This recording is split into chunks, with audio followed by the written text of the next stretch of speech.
Hope everyone's doing well. Happy Cinco de Mayo. I know it's your guys' favorite holiday, probably.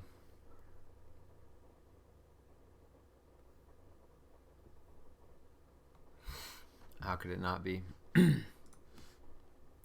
Whoa! What's this? I'm getting hit with 3 highs. Yo, not bad, not bad. I've been kind of on a downturn recently, but now it's kicking back up. All right. I'm happy again. Okay. Hey, guys, what's up? Big shout out.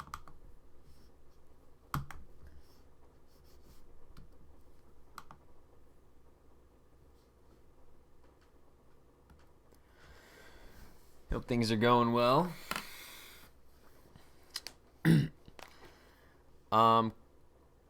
Quick update.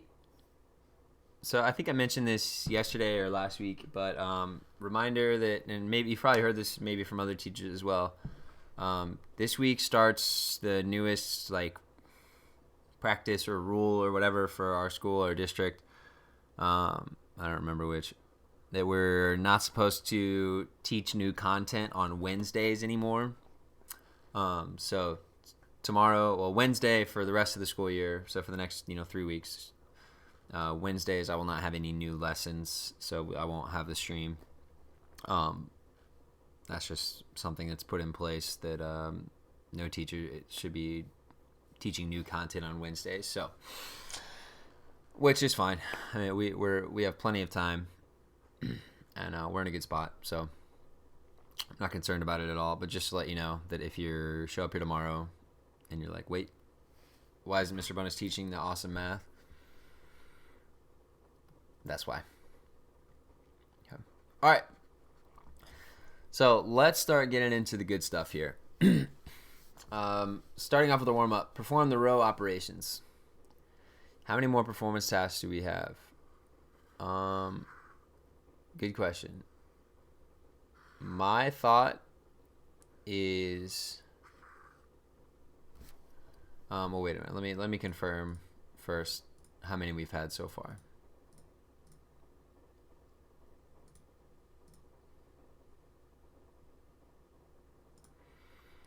College algebra nerds. We've had 4 so far. My thought is there will be no more performance tasks, but we'll just have the final exam at the end of the year.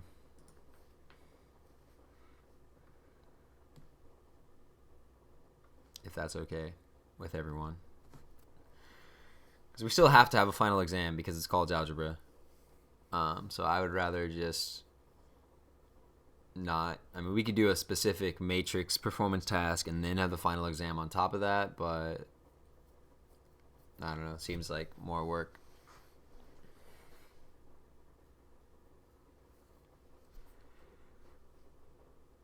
Yep. Okay. So we talked about row operations. So let's see those in action. So here's our starting matrix. Here's the row operations we want to do. We want to start with negative 1/4 times row 3. Again, this is a common thing. You'll see this today.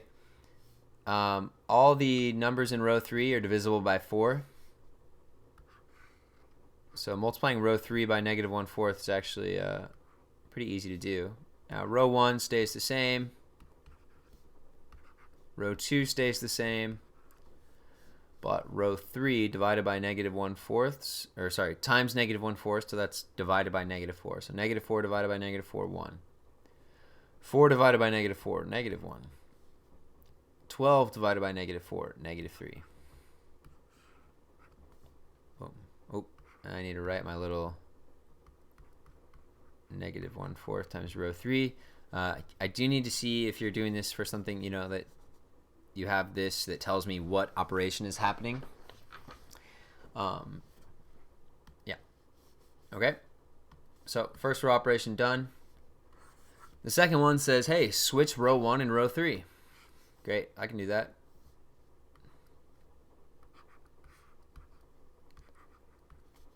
row 1 swapped with row 3.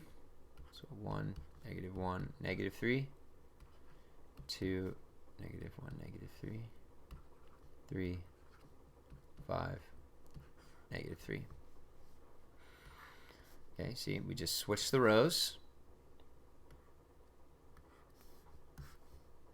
Boom. And then lastly, negative 2 times row 1 plus row 2.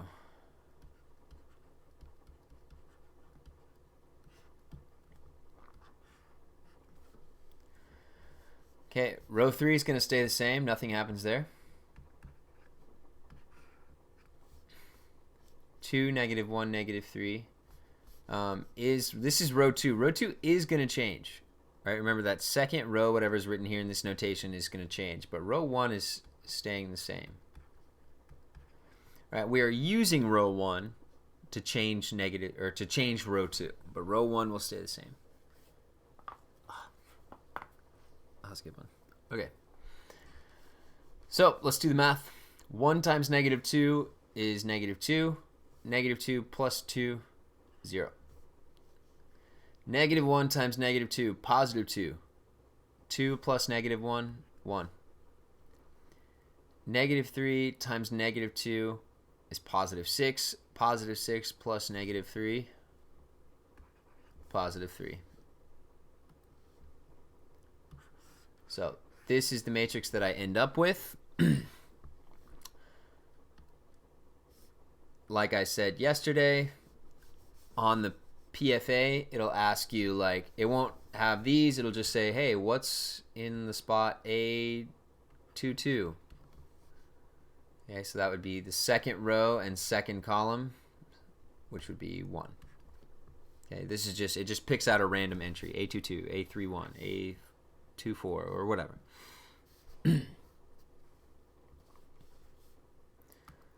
Oh no.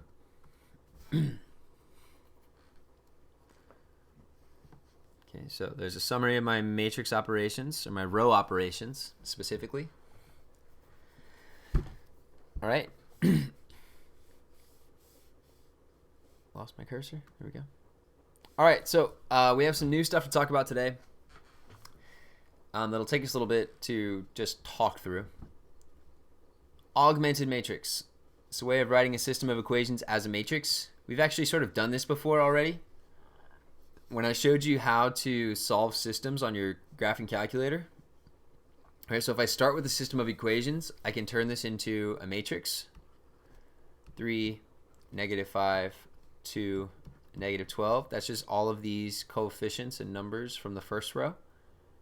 And then 8, 2, 9, 7, the coefficients. Second matrix. And then also going to put a little line here. Okay, what this line does basically is it represents, it distinguishes for me where is the equal sign. Okay. So that's all it is. It's an augmented matrix. It's just using the coefficients from the equations, put them into a matrix. Struggling. Wherever the equal sign is, we'll just put a big vertical bar that kind of separates it. Okay.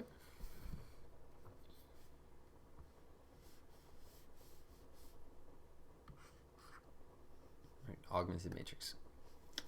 Okay, next up, row echelon form. So what this means, row echelon form is a specific format of a matrix where the entries of the main diagonal are all 1. Everything below the main diagonal is 0. So, an example.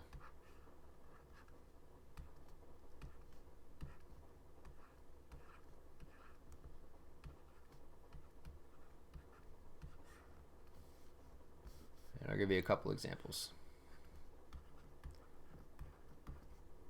Oh, why did I put 2 there? I'm a genius.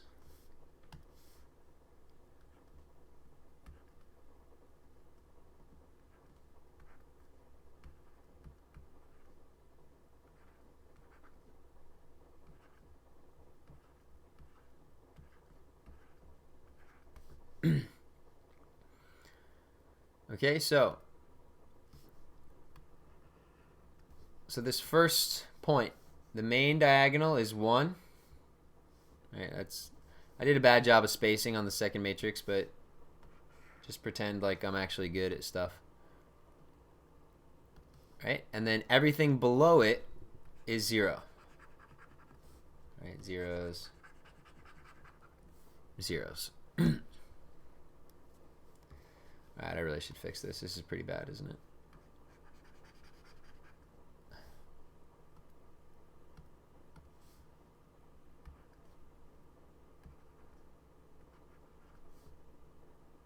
Okay, that's better.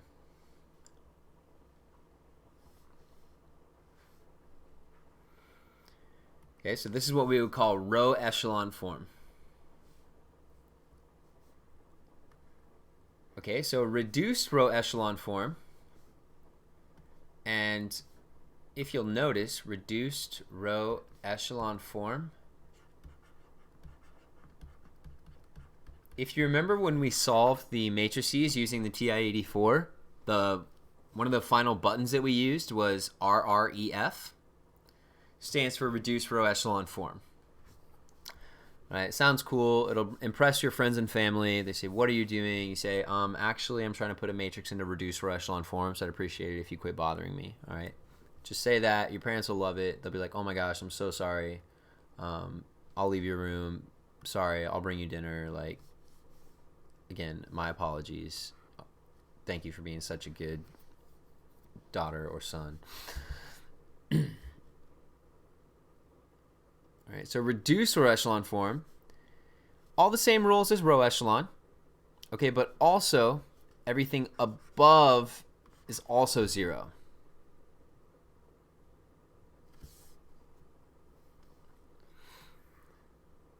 Okay, so let me do an example.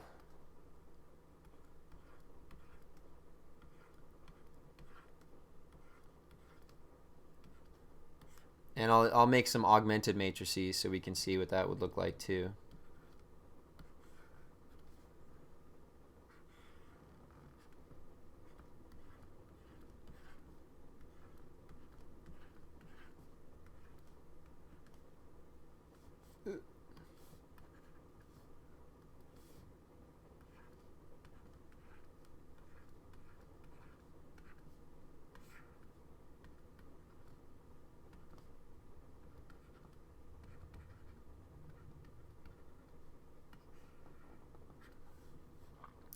Okay, so again, same rules as above. So main diagonal is 0, just like before.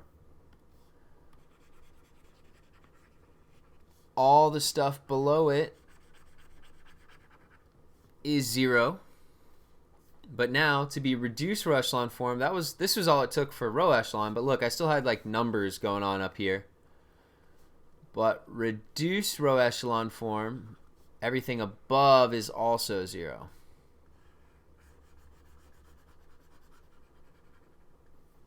So 1's main diagonal, 0's below, 0's above. And on the right side of the augmented matrix, it doesn't matter. It could be whatever. So this is what that RREF stands for, reduce row echelon form.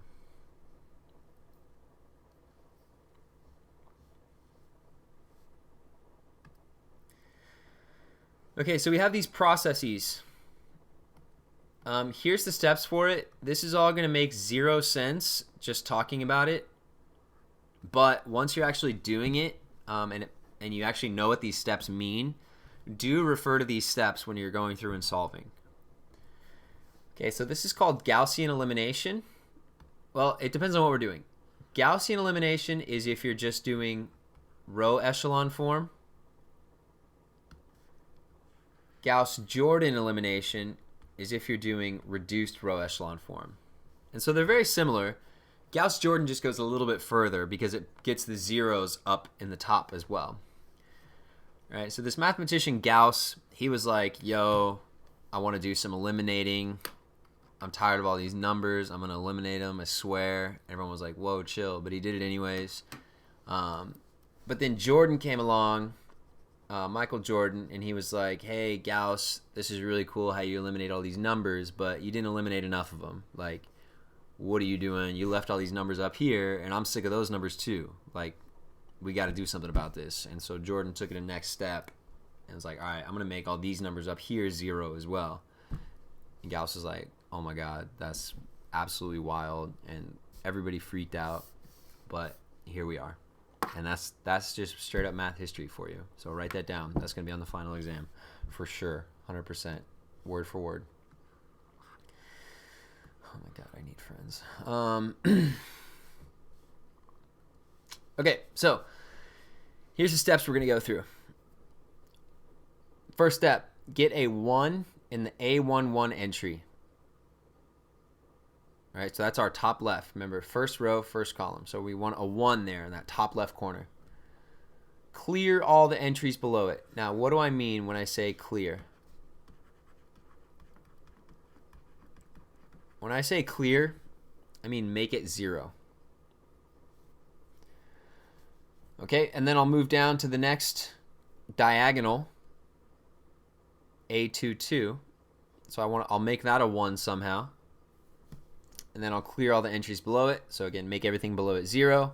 And I'll just continue making 1s because I don't know what size of matrix. It could be a 2x2, a 3x3, a 7x7. I'll just keep making 1s on the diagonal and then getting 0s below it. Once I do that, I'll move to the next column, get a 1 on the diagonal, 0s below it. 1 on the diagonal, 0s below it, etc. Okay, and once you've done that all the way, then you'll end up in row echelon form. Right? Good old Gaussian elimination, standard. But then if you want to take it to the next level of Gauss-Jordan elimination to get it into reduced row echelon form, we want to make the stuff above the diagonal 0s as well. Okay, so Gaussian elimination starts off going left to right. Start in the top left corner, 1, 0s below. Move right on the column, get a 1 in the diagonal, 0s below. Move right 1 column, 1 on the diagonal, 0s below it. And so Gauss-Jordan elimination, the next step then will be to kind of work backwards. So now we're going to start on the right side. We're going to use that bottom right 1 to clear everything above it. We're going to make it 0s above it. Right? And then we're just kind of doing everything in reverse. So we'll go to the next column over, use the 1 to make this stuff above it 0. And then we'll continue as we need until everything above is 0. And then at that point, we'll have reached reduced row echelon form. Again, I know these steps don't make any sense because you don't know what this actually means. You can't see this happening, but I promise you it'll make sense after we go through it. Well, it'll make more sense.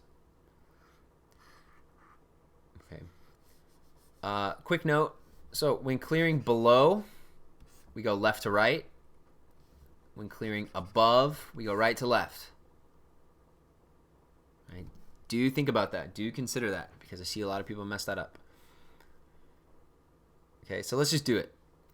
We're going to start today. We're just going to do 2x2 examples, and then we'll move on next time, and we'll do 3x3 and a 4x4. What the heck? Okay, so use Gauss-Jordan elimination to solve the system of equations. Now, this system of equations, we could just solve this. You know, we know how to solve systems of equations like this. This should be relatively easy to solve via substitution or elimination. All right, but we're just practicing using matrices now to do Gauss-Jordan elimination. Because overall, Gauss-Jordan elimination is better than doing substitution or elimination because it's a very set order of steps that are easily repeated and especially easily programmed. Right? Doing elimination and substitution, we have to make a lot of choices kind of like, okay, do this and then do this. I'll use this equation to do this. But Gauss-Jordan elimination is a little more regimented. Especially once we get to bigger systems and bigger equations, which we will eventually. All right. But to start, I'm going to create my augmented matrix.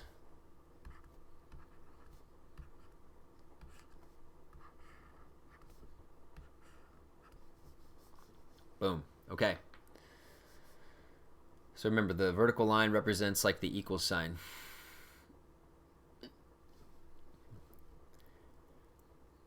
Our first step, get a 1 in the A11 entry. Okay, so I want there to be a 1 right here. And so in doing Gauss-Jordan elimination, we are using our row operation. So we can do 3 things. We can change rows, we can switch rows, we can multiply a row by a scalar, and we can add multiples of one row to another row. Well, check it out. I already have a 1 right here. So my first thing I'm going to do is say, why don't I just switch rows? I'm just going to switch row 1 and row 2. So 1, 5, 7, -2, -7, -5.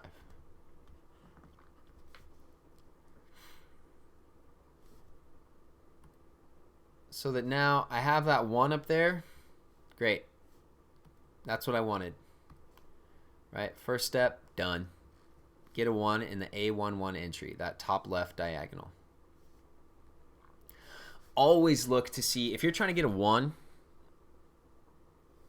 always look to see if you can just swap a row and get the 1 in the right spot that you want. Okay, it could save you a lot of time. Okay, next up, I want to clear everything below the 1. So I want to make this -2 a 0. Okay, so whenever we're trying to clear, we are going to want to use our third row operation, which is add multiples of one row to another row.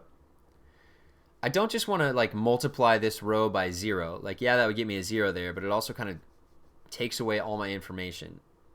All right, so multiplying by 0 is not something we want to do. But let's use our third operation of adding multiples of one row to another. So I have to ask myself, what if I add to -2 would make 0? +2.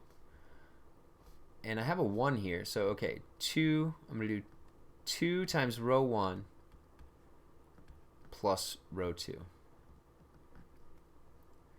All right, row 1 will stay the same.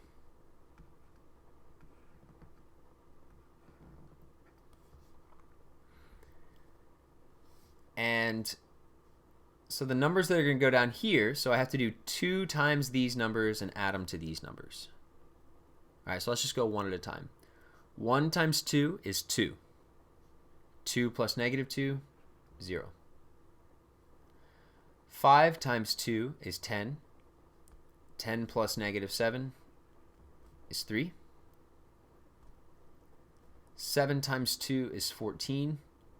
14 plus -5 is 9.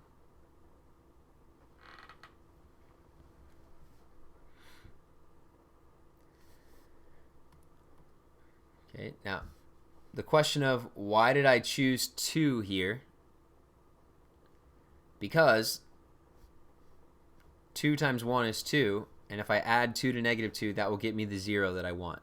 Right? Our whole next step is about how can I get 0 below this 1? Well, what do I add to -2 to get 0? +2. So I already have a 1 here, so I'll just multiply it by +2. Okay, so cleared all the entries below it.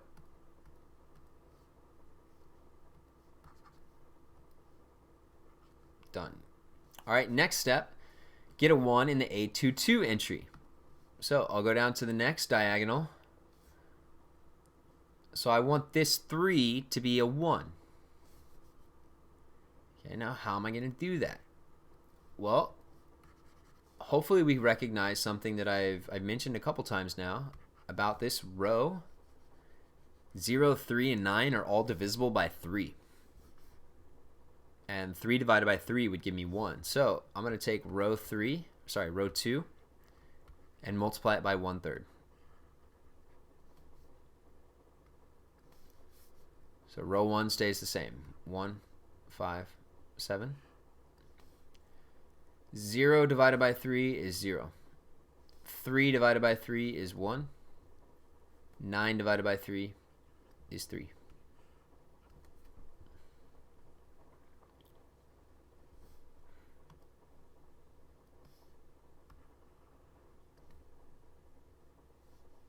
Okay, so I have my main diagonal is 0. I have that the stuff below it is also 0. So we made it through this step. We didn't need to clear anything below it, so I guess that's done. We continued as needed. Great. So now we are in row echelon form. So the only thing now is we just need to clear this 5 in order to put this into reduced row echelon form, because that's the only thing that's above the main diagonal. All right, so we go back to thinking about what is it that if I add it to 5, it will make 0? -5. So I'm going to choose -5. I'm going to use this 1. -5 times row 2 plus row 1.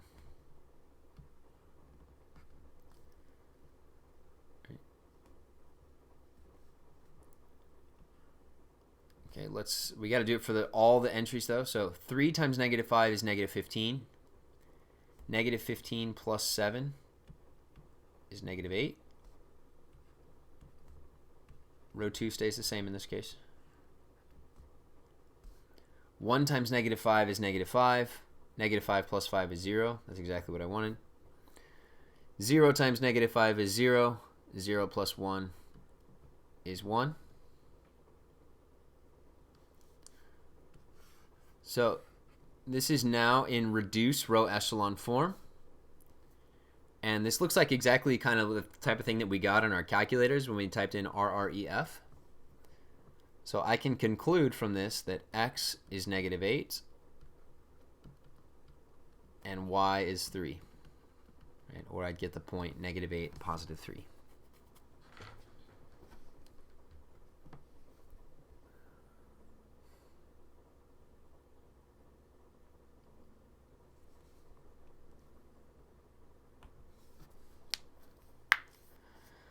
So kind of a tedious process. You'll hear me say this over and over again, well, in general, but also with matrices, is there's just so many tiny spots where something can go wrong. There's a lot of very small calculations where it's easy to forget a negative or accidentally add instead of subtract, or you accidentally add the wrong number or whatever, or you look at the wrong number even. So just double check your work, triple check your work at every step. Because too often I see that kids ask me, I don't know where I went wrong here. And they went wrong in the very first freaking step because, you know, this number was 5, but they accidentally wrote down -5. Okay, or something like that. So don't make one of those silly errors if you can help it.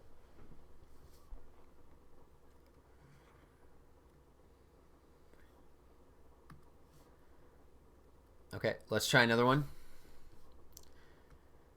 So Gauss-Jordan elimination, first up, create my augmented matrix.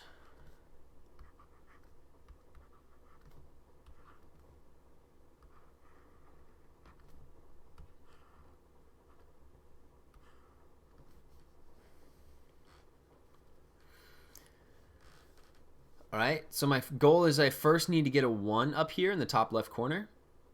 I don't have a 1, so I can't just like make a row switch immediately, but again, I'm recognizing, look at this second row. 4, -4, 0. All of these numbers are divisible by 0. So I'm going to do 1/4 times row 2.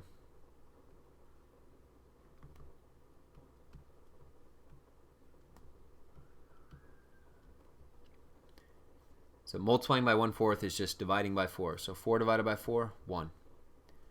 -4 divided by 4, -1. 0 divided by 4, 0.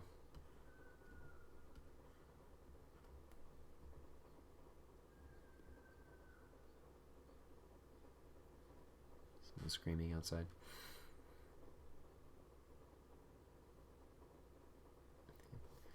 Now, why did I choose to do that? I chose to do that because that gives me a 1. And now, if I have a 1 there, I can switch my rows so that that 1 ends up in the top left corner, just like I want it to be. Okay, that's a very common first tactic. Is can I divide an entire row by something so that I get a 1, and then I can just switch that row so the 1 is in the correct spot that I want it to be. So 1, -1, 0, -7, 4, 24.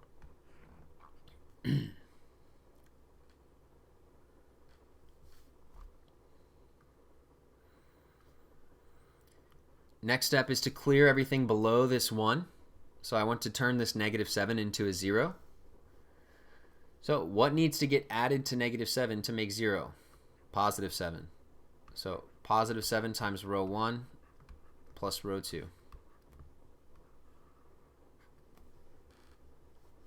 7 times 1 is 7. 7 plus -7 is 0. Oop, I guess, hold on. Row 1 in this operation will not change. Right, this first piece doesn't change, only the second piece does. 7 times -1 is -7.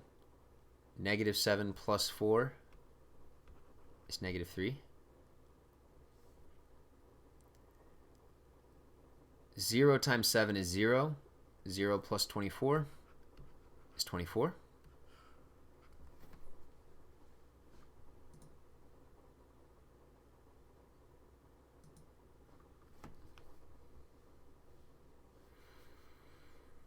Okay, so my first kind of major step is done. I have a 1 in the top left corner. I have zeros below it, so I've done all my clearing that I can for this size of matrix. So my next up goal is to look at this entry, the next diagonal piece, and I want to turn this into a 1 somehow. Well, again, look at this entire row. It's made easy on me because all of these numbers are divisible by 3.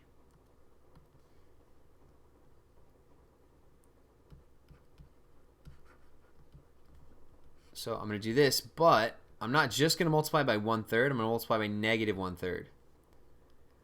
Because this number is negative and I want it to be +1, if I just did times 1/3, it would give me -1. So that's why I multiply by -1/3. -1/3 times -3 would give me +1.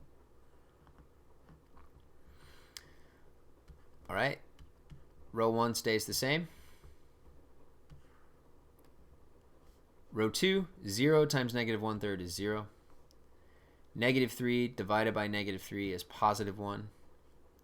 24 divided by -3 is -8.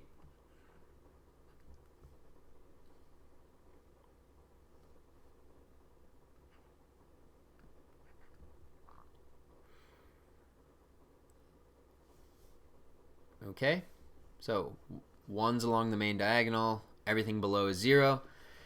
Now I want to clear the above stuff. So what do I need to add to -1 to make 0?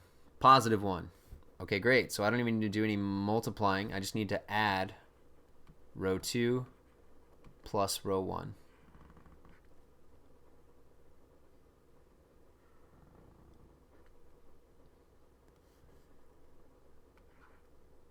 So row 2 will not change. -8 plus 0 is -8. 1 plus -1 is 0. 0 plus 1 is 1.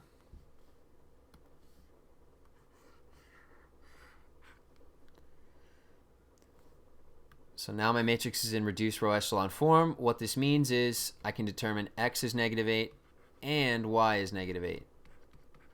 Or the point -8, -8.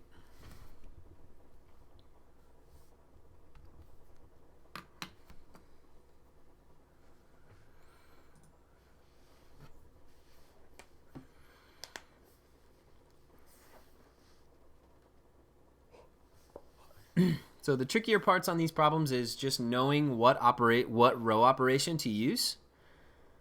Because so you have to know what the end goal is. The end goal is, you know, to have this diagonal be a 1 or to make this thing a 0 or whatever. So that helps inform you as to which row operation you should choose.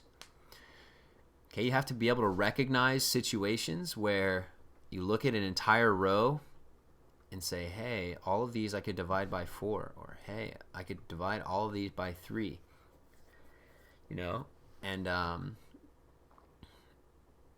then once you get the 1, so we divided by 4 here, so this could be 1. Oh, then I need to switch it so it's up top, or, you know, whatever. So understanding what the end goal is should help tell you what operation do I need to choose. Right? And whenever we're trying to make a 0 in a specific spot, 9 times out of 10 you're going to be using this type of row operation where you add multiples of one row to another. Okay, because don't just multiply an entire row by 0 and go, hey, look, I made it 0 just like I wanted. Okay, no, don't do that.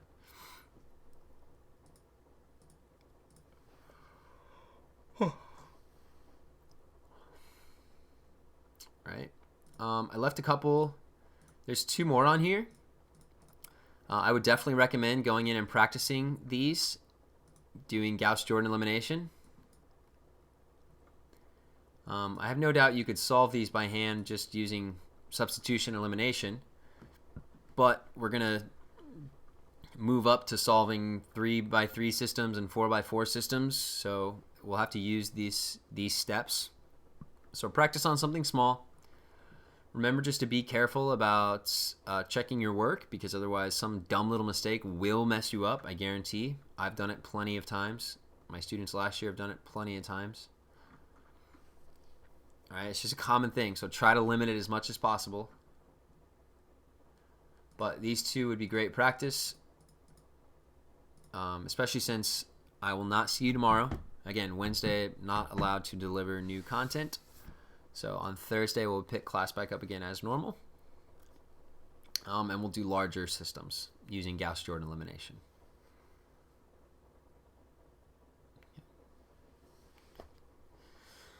Right, any questions about that for me, or about Gauss-Jordan elimination in general, or whatever?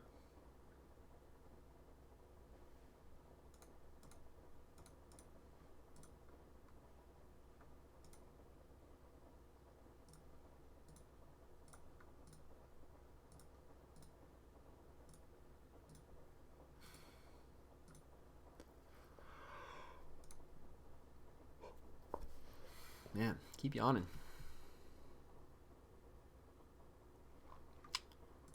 Hard no?